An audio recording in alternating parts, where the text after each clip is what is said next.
This is the untold story of the most daring bombing raid since the Dam Busters. Almost a one-way ticket. I didn't really see how we could survive it. The RAF's opening attack of the Falklands War, designed to strike terror into the hearts of the Argentinians. It was a secret, but very British mission. Monty Python couldn't have done it any better. The crew has never seen action before. Gulp. Yes, it's us now. I must admit, I didn't like the idea of doing it. And all they have is an aging British bomber. It had a computer. This was driven by wheels, pulleys, bits of bicycle chain. To prepare, they learn techniques not used since World War II. And a lot of the work was done on a £5 pocket calculator bought in Swaffham Market. But it all seemed to be going so well. What can possibly go wrong? And then it did.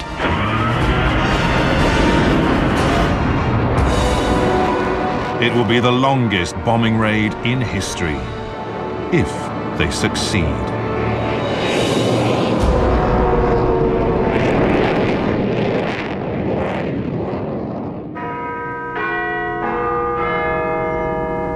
BBC News at 6 o'clock. The Falkland Islands, the British colony in the South Atlantic, has fallen. That's what Argentina said. It claims With the news that Argentina had seized the Falkland Islands, Britain's military bases were put on high alert.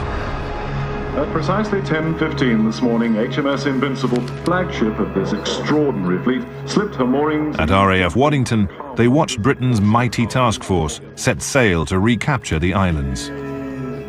The operation and Britain's commitment to this task force had begun. But they didn't think they'd be seeing any action. Our initial thought was, oh, dearie me, but can't see us being involved. Like most people, I heard about the invasion of the Falklands on the television or probably through radio news. I had not the faintest thought that we would be involved. Waddington had once been the home of Britain's nuclear V-force. But the nuclear deterrent had been handed over to the Navy, and now the V-force was facing extinction, not war. Its once shining fleet of nuclear Vulcan bombers was just 3 months away from being broken up by bulldozers. I think there was a feeling in the 80s it was the end of an era. The Vulcans were closing down, they'd never been greatly improved, and they weren't going to be improved now. But all that was about to change. Prime Minister! It is a government's objective to see that the islands are freed from occupation and are returned to British administration at the earliest possible moment. As Prime Minister Margaret Thatcher stirred the nation into a patriotic frenzy, behind the scenes, head of the RAF, Sir Michael Beetham, went to see her with a cunning plan. She was very enthusiastic. And I said, well, we've got some more work to do, but hopefully we can do it. Beetham's plan was breathtakingly bold. To send a lone Vulcan bomber 8,000 miles down to the Falklands to blow up the runway at Port Stanley. At one stroke, it would stop the Argentinians using the runway as a base to attack the task force, and it would put the fear of God into the Argentinian people that the Vulcan might be back to bomb them.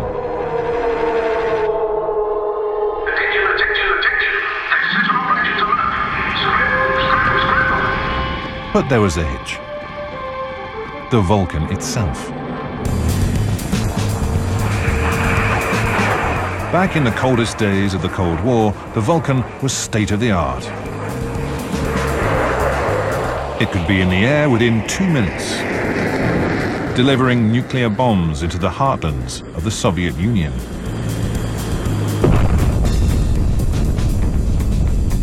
But, devised in the late 1940s by the designer of the Lancaster, the sinister tin triangle was now showing its age. Well, it was a very nice aircraft. High-tech, I'm not quite so sure. High-tech maybe when it came into service. I mean, I can certainly remember showing ex-Bomber Command people over the Vulcan in the 80s, and they'd say, oh, look at that, Fred, we had that over Berlin in 1944. The technology in the Vulcan was very old. They said they had a bombing computer. This was driven by wheels, pulleys, bits of bicycle chain, etc. There was nothing electronic in it.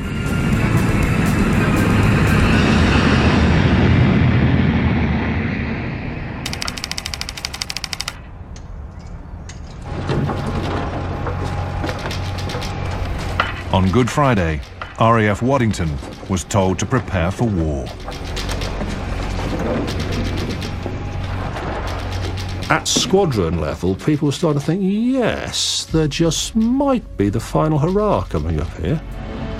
Suddenly, we were making this change from a peacekeeping role, albeit a rather strange one involving nuclear weapons, but a peacekeeping role, to one that would be a warfighting role. It was vital they destroyed the runway before the task force reached the Falklands. That left them just 3 weeks to get ready. But the challenges that lay ahead to get the old Vulcans fit for action looked insurmountable. There seemed to be so much that the Vulcan lacked and the crews lacked when we were told that we were going to be flying for thousands and thousands of miles over the sea. The Vulcan was never really designed with that sort of mission in mind. The biggest hurdle was the sheer distance to the Falklands and back, 16,000 miles. They could use the British island of Ascension as a midway base, but that still left a round trip of 8,000 miles to the Falklands, double the Vulcan's maximum range. The only solution was to refuel the aircraft in the air. But no one had attempted this in a Vulcan for 20 years. And its refueling system no longer worked. Engineers raced to unblock the pipes and refit probes. They tore through rusty junkyards and scrapped aircraft, looking anywhere to find vital parts.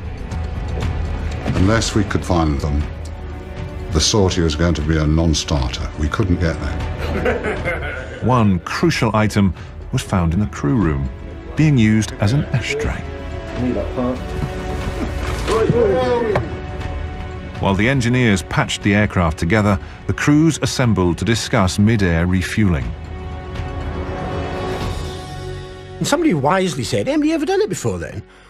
Uncle Neil, who was a little bit older than the rest of us, said, well, I had a go and it was bloody awful, I tell you, it's most dangerous thing I've ever done. And we said, oh yes, Neil, tell us more. But he said it was so dangerous, that's the reason the Vulcan stopped doing it. Which, yeah, it was a great start, really. Carrying out this dangerous maneuver meant flying within feet of the refueling tanker. To take fuel, the pilot then had to try to stick the Vulcan's probe into a metal basket trailing behind. There's all sorts of expressions to talk about air-to-air refueling. Two insects mating in flight is one of them. It is, of course, arranging mid-air collisions between aircraft. 3 of the top Vulcan crews were selected for training. But only 1 would fly the mission. The RAF did not have enough resources to refuel more than 1 Vulcan all the way to the Falklands. The chosen pilots were Squadron Leader Alistair Monty Montgomery, a charismatic and tough Scotsman. There was a rumour mill, mainly started by fighter pilots, that only fighter pilots could do this stuff of refueling in the air. So we thought, hey, this is our chance, and we were desperate to have a go at it, believe me. Squadron Leader John Reeve, also eager to have a crack at the runway. And I personally had absolutely no moral qualms whatsoever about doing this. And in terms of, introspection, are we going to get away with this? Well, compared to having a go at Leningrad, Port Stanley every time for me, please, if you don't mind. And lastly, the most junior of the bunch, Flight Lieutenant Martin Withers. I really genuinely thought that I was going to get through my whole time in the RAF. without getting involved in any form of conflict, without actually dropping a bomb on anybody in anger. And I must admit, I didn't like the idea of doing it. But do it they must. And learning to refuel was just the first of many techniques they were going to have to master before they set off for war. Figure, please. We're now closing out. Roger. Closing up behind a big tanker is really quite straightforward, but to actually get the probe into the basket was another matter. I spent the next 15 minutes missing to the left, missing to the right, missing below. 2, 1, in. No. The crews soon find ways of describing the experience. Stabbing a wet donut, shoving very warm spaghetti up a cat's backside. 2, 1. Come back right, pushing. Endless fun, frustrating until you get the hang of it. Bring on. In peacetime, this would have taken months and months of intensive training. They only have 2 weeks. And if they fail, the task force would be at the mercy of Argentinian jets.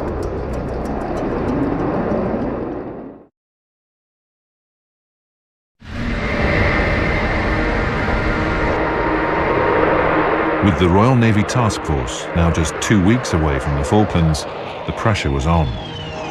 In charge of the Vulcan operation to bomb the runway at Port Stanley was Wing Commander Simon Baldwin. He lived on a diet of bacon sandwiches and pipe tobacco. I can't overemphasize how quickly things were happening.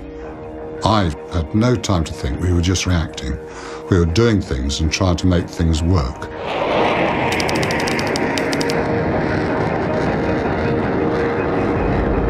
Baldwin sent the crews on practice runs to attack the island of Garvey off the coast of Scotland.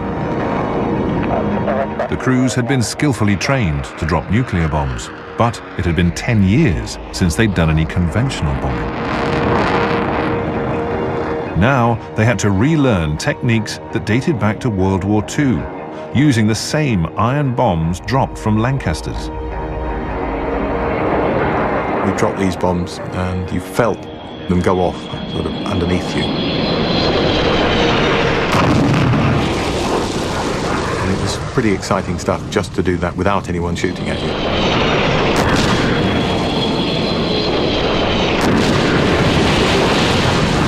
The crews loved it, but the Royal Society for the Protection of Birds were understandably not happy. And the RSPB were absolutely devastated that we were wiping out seagulls at Garvey Island and requested that we stop doing it immediately. We were trying to go to war, but they didn't seem to appreciate that. We felt very sorry for the seagulls. You lies.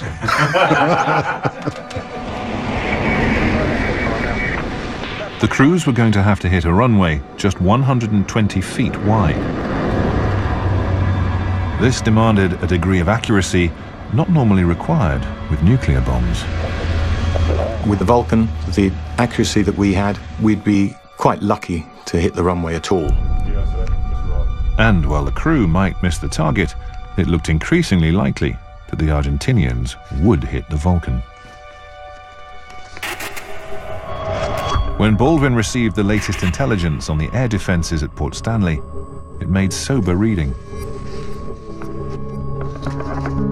The dossier revealed that the Argentinians had state-of-the-art weaponry, including the Tiger Cat, built by the British. We were going in against the Argentinians with really modern radar-laid guns, big shells, explosive shells that they could fire at goodness only knows how many per second, which could easily shoot a Vulcan out of the sky. And going in at low level at night, I didn't really see how we could survive it. Crews were told to make their wills. You can't get around the fact it's a war, and you write out your will and you take the dog for a walk around Harmston Village and you think, I wonder if I'll ever see that place again. Right, should you be captured at all, and they will give you the opportunity to write a letter, And in case they did survive and were captured, they were taught how to write secret coded messages and what to do if they were paraded in front of enemy TV cameras. I found it quite amusing when they said, "But if you're telling the truth, scratch the right-hand side of your nose. If you're telling a lie under duress, scratch the left-hand side of your nose." We have to recover those islands, for the people on them are British, of British stock, and they still owe allegiance to the Crown. As the task force continues southwards, the government has given more details of the merchant ships. With the task force a week away from the Falklands, Mrs. Thatcher still hoped that regular TV updates showing that the British meant business would be enough to send the Argentinians packing. Troops have been going through their weapons drill in readiness for a possible landing on the Falklands. The Royal Air Force has already shown pictures of their Vulcan bombers converted from the nuclear bombing role to that of conventional bombers. Exhausted from round-the-clock training, the Vulcan crews now found that their supposedly secret mission was part of that message. Watch out, the Brits are coming. To reach the Falklands, they would have to fly the bombers from Ascension Island, refueling them in mid-air. Our attitude to it was, oh great, why don't you give them the date and time? You've given them everything else.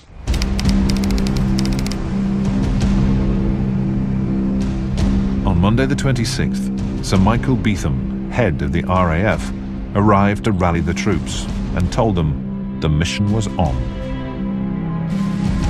I really wanted then for the crews to see me and to wish them well.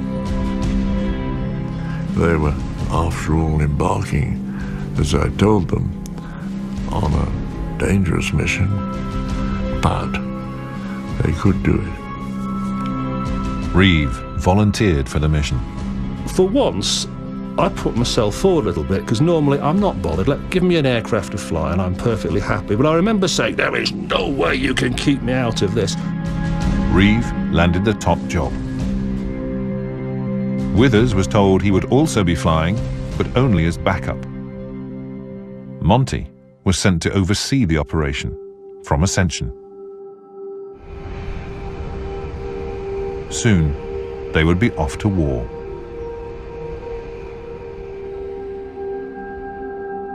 Saying goodbye was not easy. It's a thing I'd never done before.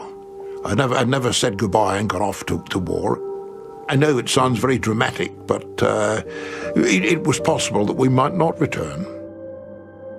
It was probably ideal. I saw her for about half a minute. Just time to say bye-bye. And the strangest thought crossed my mind.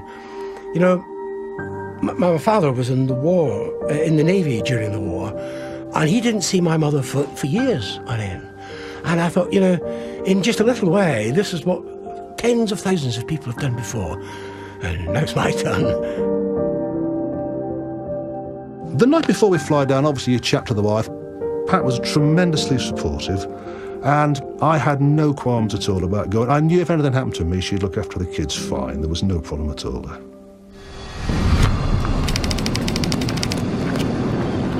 The two Vulcan crews prepared to take off for their midway base on Ascension Island. Please remove all trucks and ground equipment.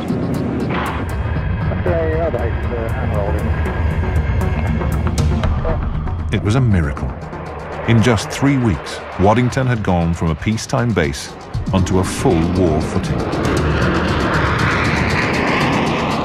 transforming near obsolete bombers into new fighting machines.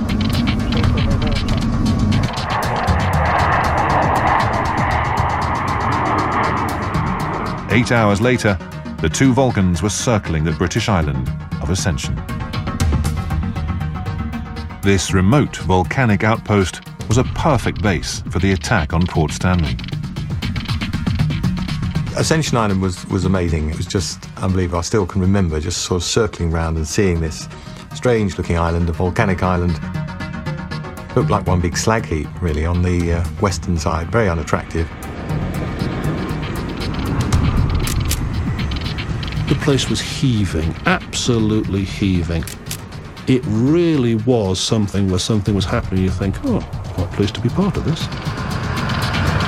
Ascension had become the busiest airport on the planet. The Vulcans arrived to find a huge armada of 12 Victor aircraft, the refueling tankers that would take the Vulcan down to the Falklands. That evening, with a 50th birthday party to celebrate, Withers and his crew hit the town. Happy birthday. We had to find somewhere to go and celebrate that night, and we found more than one place to celebrate. Happy birthday. We had a few drinks, and we had a few drinks more, and suddenly I'm 50 years old. We must have got to bed 2:30 in the morning. Waking up with a little bit of a hangover the next day.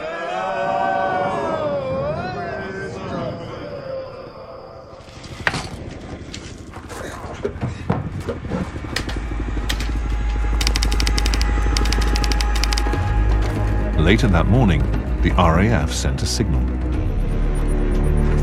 The mission, codename Operation Blackbuck, was on for 11 o'clock that night. It was time for one final check on the Vulcan's payload. Suddenly you're looking at 1,000 bombs, and you realise that that means business. It was going to take a staggering 11 Victor tankers to refuel the one Vulcan on its 8,000-mile round trip. Group Captain Jeremy Price led the team to thrash out a plan. Yes, what you're saying. The refueling plan was very, very complex. It was something that had never been tried before, and a lot of the work was done on a 5-pound pocket calculator bought in Swaffham Market. The plan is that this vast armada flies to the first refueling point. Half the Victors refuel the other half, one Victor refuels the Vulcan, and then those aircraft return to base. The procedure is repeated at the next refueling point, and again, until there's just one Victor left to refuel the Vulcan before its final run into the target. And it was really a question of Victors refueling, Victors refueling, Victors refueling, and it went on and on and on. And all the time, the formation was being reduced as one Victor had given all its fuel and had to go back to ascension. We had never seen anything like this refueling plan. The real unknown was just how much fuel that Vulcan is going to burn. We used the best information we had, but we had a horrible nagging feeling that it might not be good enough. If they'd got the plan wrong, aircraft could end up ditching in the freezing South Atlantic Ocean with no hope of rescue.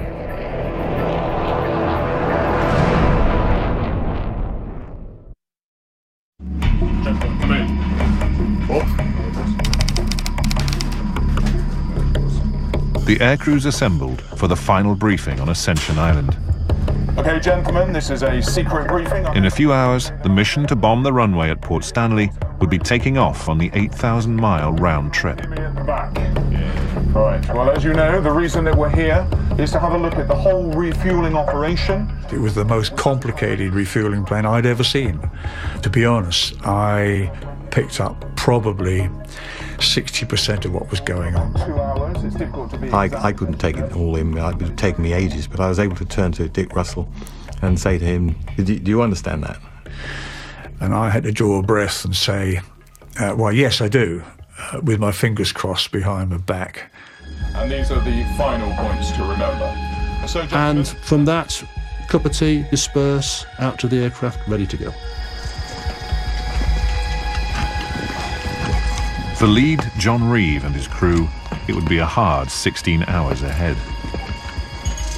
For reserve Martin Withers' crew, it was supposed to be 4 hours and back for a beer. But that's if Withers could get into the air. He already had a problem. The microphone in his helmet, his bone dome, had stopped working. My first time going to war, and my bone dome doesn't work, and I like my bone dome. I had that sense of security in it. In the back, Gordon Graham, the navigator, was also having to make do. The RAF didn't have any maps of the South Atlantic. Our navigator finished up using a map of the Northern Hemisphere turned upside down. Gordon changed the Azores into the Falklands. When we started the launch on that night, I felt that we had about a 40% chance of success. There was almost a silence, but you could feel this air of expectancy. And then, bang.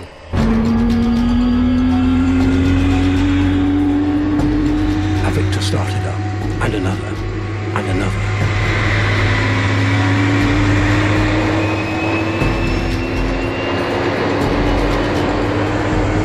And the noise grew and grew and grew.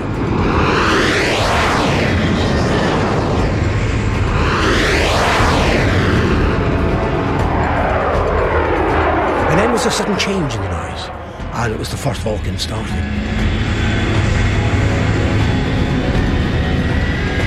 The Vulcan just looked fabulous, menacing, full of authority as it taxied onto the runway.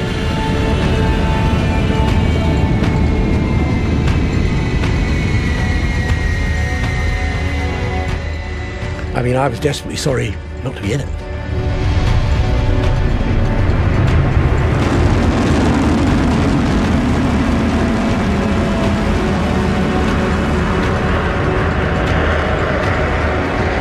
But I had a lump in my throat as it went off down the runway, followed by the second one. 2306, second Vulcan. 2308, blue section, 5 aircraft. And then they were gone, and there was silence.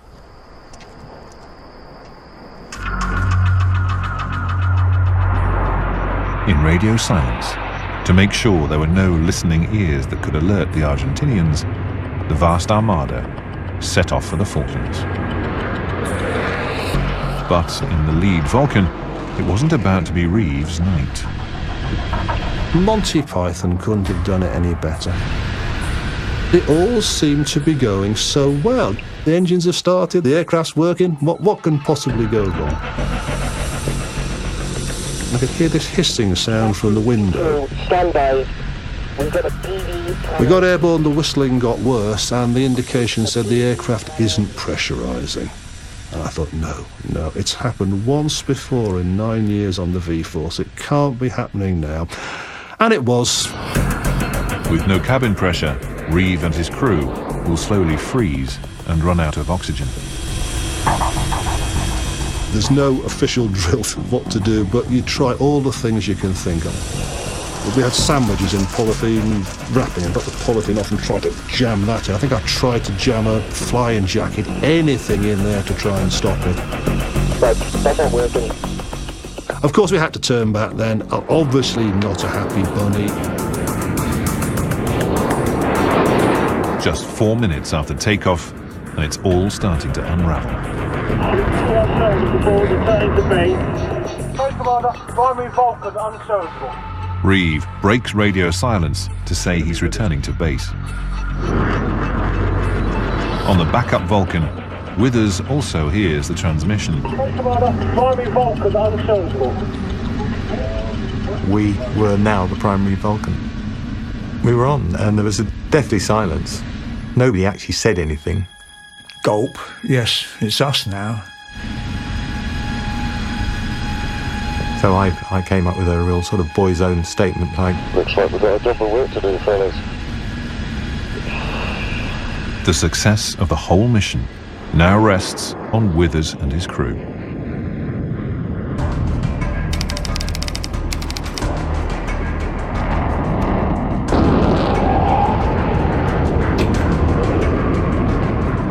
Withers starts refueling with the Victors. It's the first of 4 contacts over the 8-hour journey to the Falklands.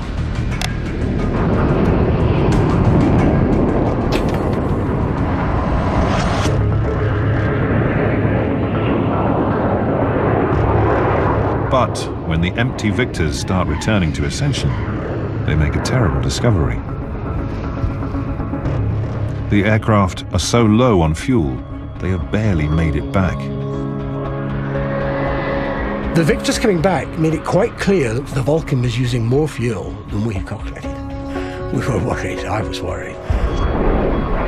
With not enough fuel, the whole mission is in jeopardy. But in radio silence, Withers in the Vulcan is blissfully unaware of the impending disaster. We weren't really keeping an eye on how much fuel we got.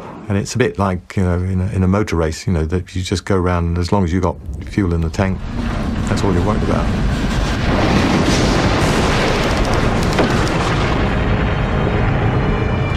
Then, with 2 refuelings left, the sortie hits a major electrical storm. It's always the same. When the ships are down, you run into turbulence. And did we run into turbulence? And it's now that the last 2 remaining Victors must refuel. Flying in the rear Victor, Bob Tuxford knows if he can't get fuel, the mission is over.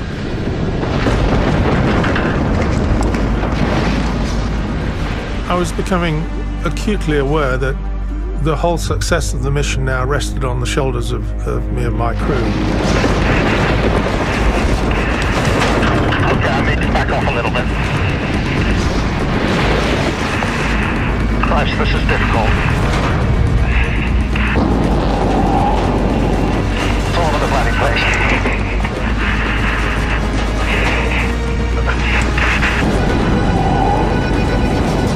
A miracle happened.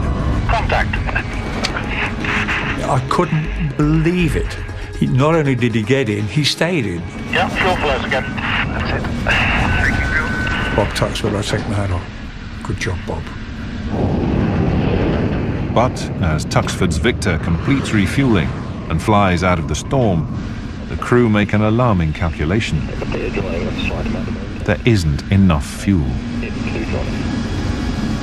We were well short, to the point where we wouldn't actually be able to make the island back at Ascension.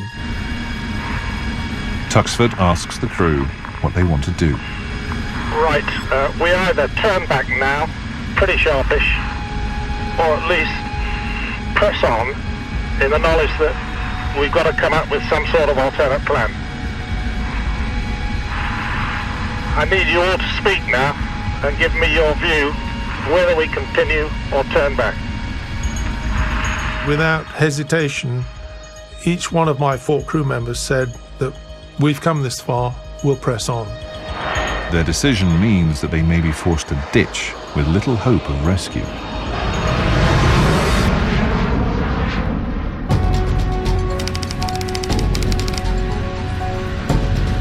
Six and a half hours since leaving Ascension, it's time for the final refuel.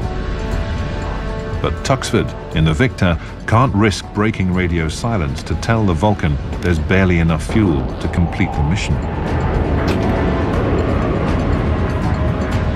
Everything seemed to be going well, taking fuel quite normally, and then, much to my surprise and Dick's surprise sitting beside me, they put the light on. Okay, Eddie, give him the lights. The red light flashed, and so we had to brake. If the red light flashes, you brake. Come what may, you brake. Bloody hell, how much have they given us? But I said, this must be a mistake. £5,000, Captain. Because, you know, we still need about another 7,000 pounds of fuel. We'll have to abort the mission. The Vulcan had expected a full tank. But they've had all the fuel the Victor tanker can spare. So we broke off. I was absolutely amazed and actually very annoyed because I couldn't believe they could do that to us. As the Victor turns to head back to Ascension, a furious Withers briefly breaks radio silence. We received 2 words. We're off. Which sounded like, we're off. What does he mean, we're off? Was he off to attack the target? Or was he off to Ascension? We felt dejected. We felt that all our efforts had been in vain. In the Vulcan, Withers faces the hardest decision of his life, whether to give up the attack or press on and gamble the lives of his crew.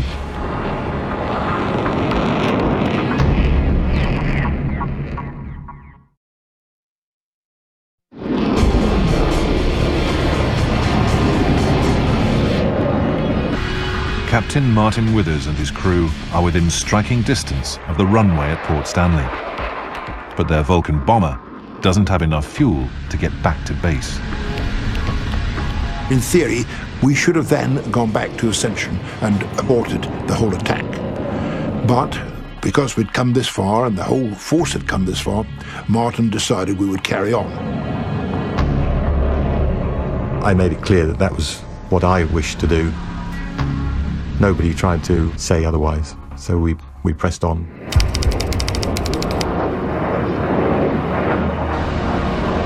It's time for the attack. Withers takes the Vulcan down to 300 feet to get under the Argentinian radar. But navigator Gordon Graham can't work out exactly where they are. All his navigation systems are showing different positions. If we don't know where we are relative to the island, we could bomb anywhere. We could bomb the town itself. They switch on the ground scanning radar to get a fix. But this risks the Vulcan being picked up by the Argentinian defenses. On the radar screen, there was nothing. Withers chances taking the Vulcan higher to see if that will help. Bang! The Falkland Islands appeared right in the middle of the radar screen, only about a mile away from where we'd thought we were. However, just as we got up to about 500 feet, I suddenly picked out a search radar. Echo found radar, 12 o'clock. The Argentinians have spotted them. But there's no turning back. Withers must now climb up for the final run-in.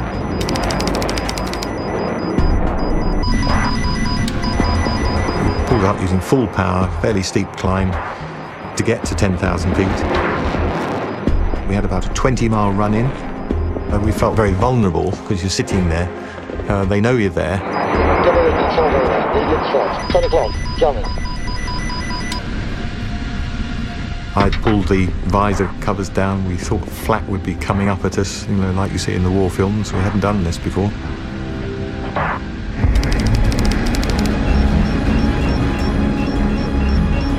Getting fairly close, we suddenly got a lock-on from one of their fire control radars. So I thought, what can I do? So I switched on the -10 jamming pod, so that they'd be fooled into thinking we were in a different position.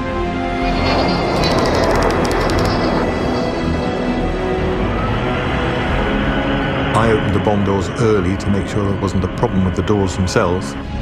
Top signals alive, Captain. Nav radar Bob Wright checks the antique bombing computer. Its pulleys and bicycle chains must calculate to the split second when to release the bombs. 5. As we got to about 2 miles away, and the airfield was still lit up, that's when the bombs started to drop off. 3, 2, 1.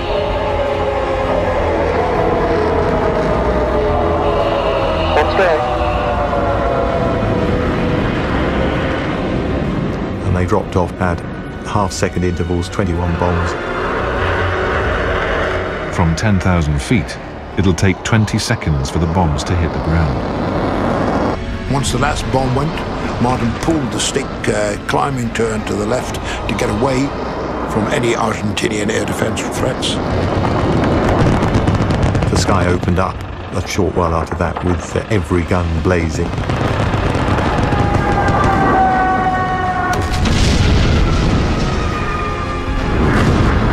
And as we climbed, you could see the flashes, obviously from the bombs going off.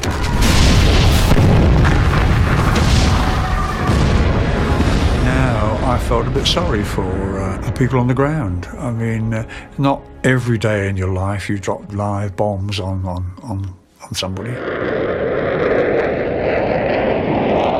We had no idea at that point whether the bombs had actually hit the runway. It was a real sort of, all over, you know, I'm safe now, even though, yeah, we still did have quite a major problem to cope with. They still have to find their refueling tanker in thousands of square miles of Atlantic, and they have only a few hours of fuel left.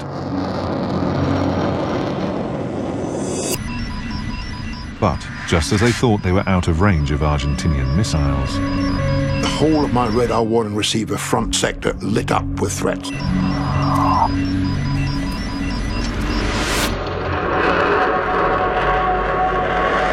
unsure whether they are friend or foe, every anti-aircraft weapon of the British task force is now trained on the Vulcan.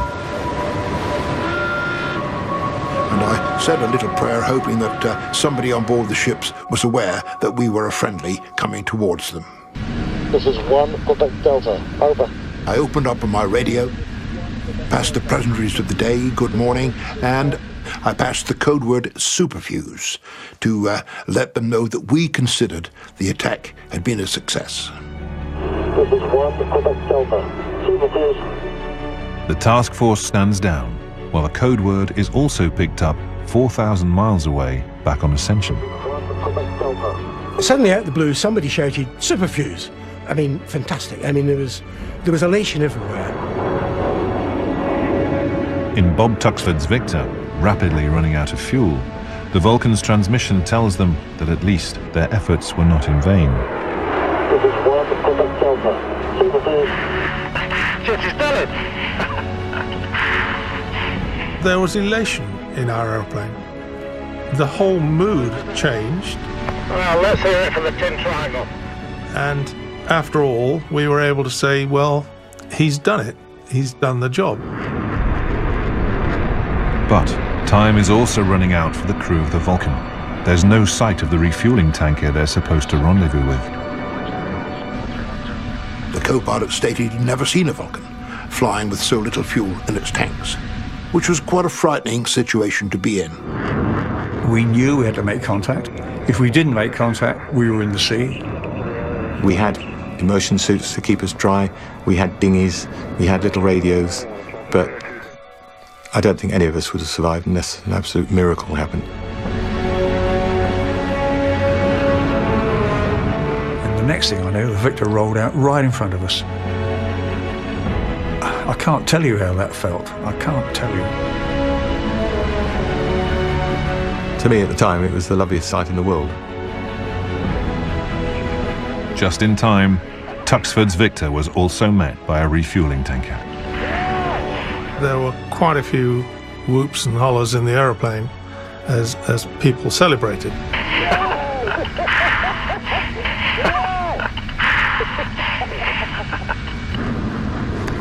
And as the Vulcan neared Ascension, it was time for them to celebrate too. Pryor puts on Chariots of Fire. I put that on the AO's tape recorder and we played it at full blast.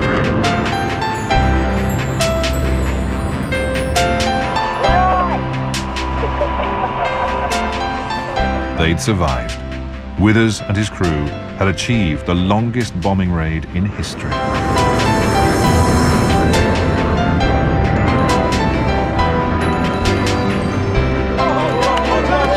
Thanks to 13 Victor tankers and 65 Victor crew. Not least to the final Victor that had sacrificed its fuel to get the Vulcan on target.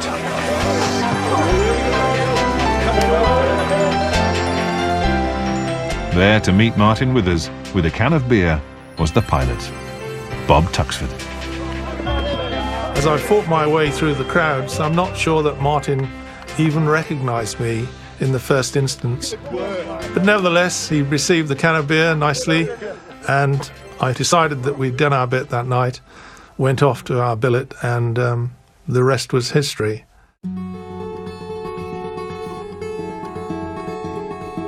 We didn't hear whether we'd hit the runway until at least 24 hours later. We dropped 21 bombs, and the first one to explode was on the runway. The bomb put an end to Argentinian ambitions to use the runway for fast jet attacks on the task force. But it had been a close call. Just half a second later in releasing the bombs, and they might have missed altogether. The impact of that one bomb was to be felt far beyond Port Stanley airfield. We had made a statement. We had made a huge statement that we were not giving up the Falkland Islands. Once that first bomb tumbled out of Martin's bomb bay, it's a declaration of war. It was the opening shot of hostilities, and there was no going back. For Sir Michael Beetham, the raid had achieved its ultimate goal. The effect on the Argentinians was that they could see that if we could do that, we could also do much more. Frightened that their cities would be attacked, the Argentinians withdrew their fighters to the mainland. The result was fewer Argentinian air attacks on British troops and ships. But for the Vulcan, the Falklands War was its first and last action. 6 months after the war, it was scrapped. Withers' Vulcan 607 now rests in peace beside the runway at Waddington, where, almost 30 years ago, it raced off to the Falklands.